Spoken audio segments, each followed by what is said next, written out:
I got interested in this some years ago when I was actually involved in a project, was being sponsored by a well-known French telecommunications company.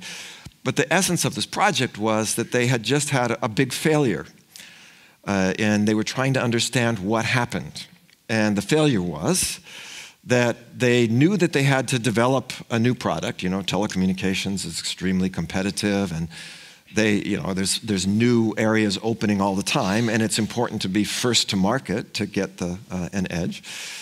And this was very, very important for their business, this new product area, and it was so important, in fact, that they literally put 1,000 people on this project.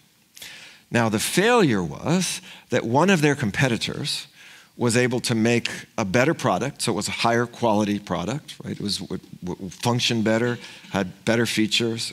Everything, the quality was better. They did it more quickly, so they did it faster. They got there first.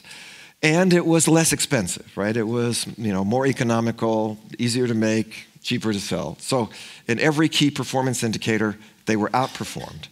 But the most astonishing thing was that the competitor did it with a team of 20 people. Right?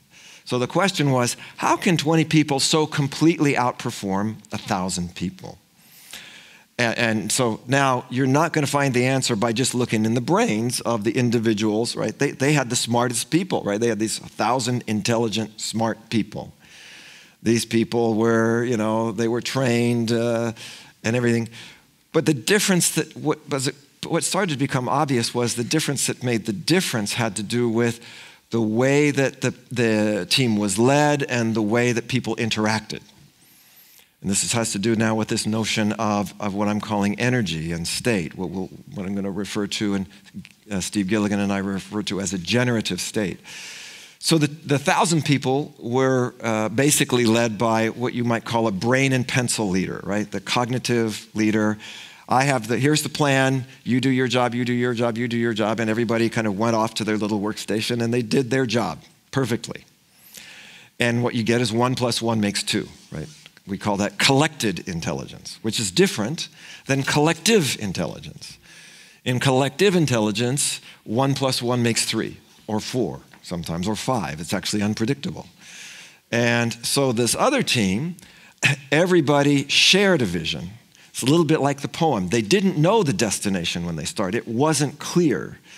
But they knew there was something new there. As soon as anybody had a thought, they shared it with the others, right? So it wasn't like kind of working by themselves, doing their own thing. There was constant exchange. That constant exchange was also promoted by a certain quality of energy, of excitement. They were motivated. They were, they were thinking big, right? They had this common vision.